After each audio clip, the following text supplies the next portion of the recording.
Okay, it's time for... Oh, look, there's more room. 10 in the bin. This is the segment where you people send us a question and we will do our damnedest to be professional. And That's all we got. and give you some intelligent answers. So Hold on. We can't be professional and intelligent at the same time. Oh, okay. We'll talk about it. We'll talk about it. So, 10 in the bin. Drum roll. Let's see what today's question is. Is the current structure of the Baywide women's competitions growing the game in a positive way? Oh, this is a great question. Great question. Well, look. So Sunday I called the first of my Bay Women's Premier commentating. So it was some of the best footy that I've ever seen, and I'm talking right through internet. These women from the Mount and Poro were just brilliant, and they just stuck at it right to the final whistle. This is an interesting question. Is the current structure of Bay women competitions growing the game in a positive way? Now, televising the game, I think, is brilliant. Get it out there. Get these women out there on the TV, showing off the skills that they can do. Encouraging young girls to get involved in footy, I think that's a brilliant idea. So getting it out there, publicising it and whatnot is great as well. My concern is travel, which makes it really, really tough for some of these clubs, and making sure that we get the numbers so that we have competitive games. You know, Poro were competitive, not taking anything away from them. But by the end of the game, it was 60-odd points to 15 or something like that. And it just means that's really, really tough on Poro. It's a long drive back to Poro if after a score like that, despite the fact that they actually chucked everything into it. So it's a catch-22 for me. Absolutely, we should be throwing everything into women's rugby and promoting it and supporting it and driving it. But we've got to be aware that Mount Tauranga are going to have really strong women's teams, and it may be a little bit more difficult for other teams to field them as well. My 2 cents. So currently the structure is there are 5 teams in the Premier Division, and then I think there's 6 teams in the Championship Division. So that's 11 women's teams running around in our competition so far. I know from experience, having sat in the community chair, that it can be difficult for the teams to stay viable and alive for a season. I have seen numbers of players up and down through a season through numerous reasons, injuries, pregnancies. We've got a fair number of players right now in Chiefs Manawa. So the clubs are now devoid of that. So would you potentially see a push for merging some of these teams? I'm not sure if merging is the answer. I think because there's a lot of mana in those teams. Like, I mean, you watch those Poro ladies run out. The kit that they were wearing was beautiful, and I bet you that had a lot of comment. I bet you that had a lot of a story to it, a history of that, a whakapapa to that particular jersey. So to merge 2 teams. Are you throwing away some of that? Are you trying to blend some of that shouldn't be blended? But I still... Some of the clubs, that there's a history that goes back 100 or so years.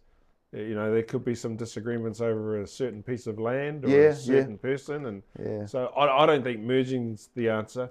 I've always struggled with the concept that a club can have an adult women's team and nothing underneath. So no feeding teams, no colts, no 85s, no development. No, and to me, it's always been a bit of a challenge. Is how do we create some feeder teams? My personal view is, could you imagine how good Baywide Premier Women's would be if there was an under-18s curtain raiser? And encouraging those women through. I mean, you look at Kaiara Hipuku. She's only 17, 18 years old. She could be playing in that grade. Imagine her. She'd rip through everyone. And you know, I know that in the secondary school space, there's some challenges with our high schools, our co-ed schools, and our 2 girls schools of fielding a 15-a-side team. But what if we had 1 or 2 clubs fielding an 18s team? on a Sunday. Yeah.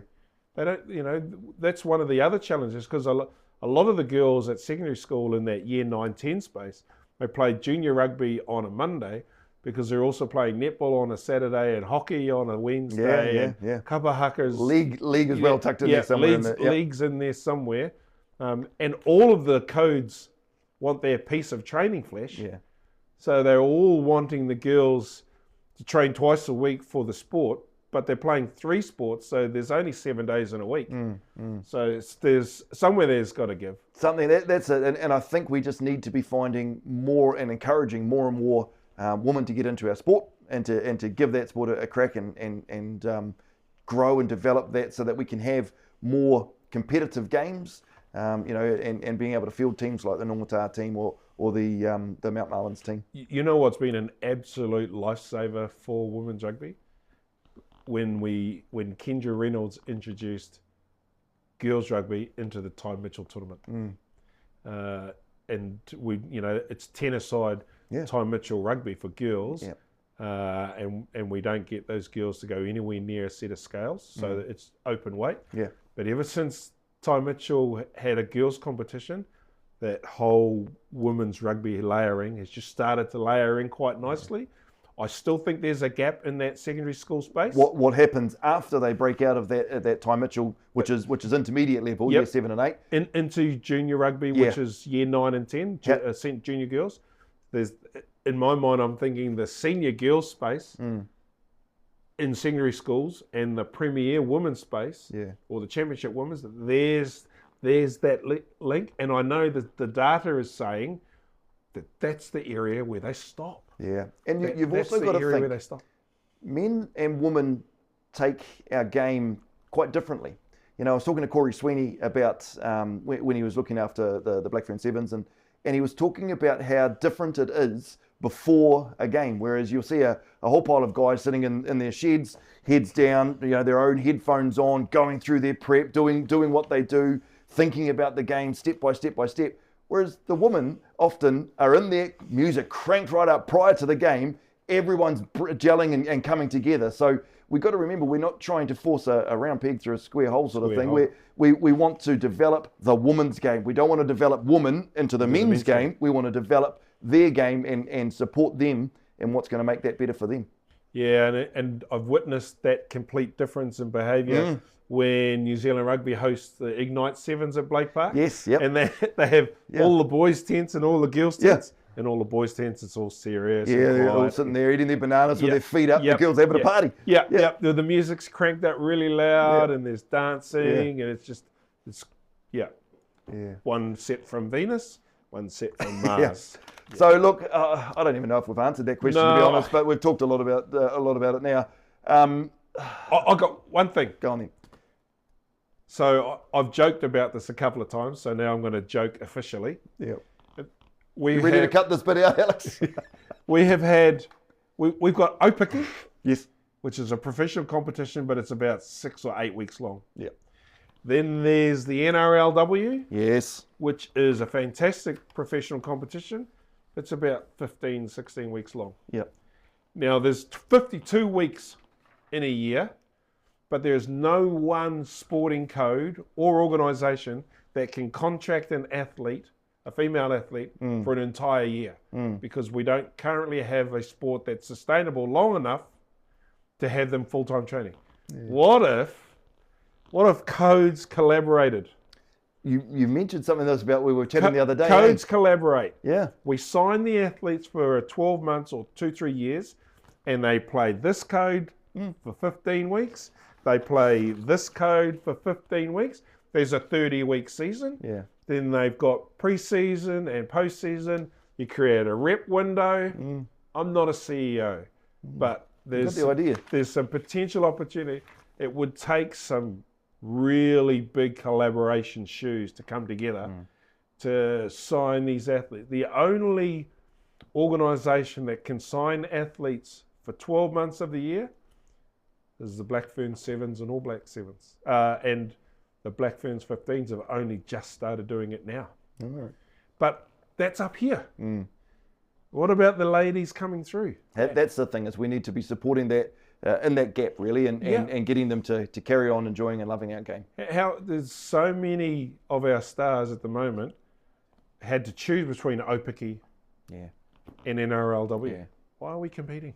So I see the Chiefs Manawa versus Matatu this weekend. This weekend. Yeah, and they're looking to fill that stadium because it's been sold out every time the Crusaders have played since it opened. Yeah.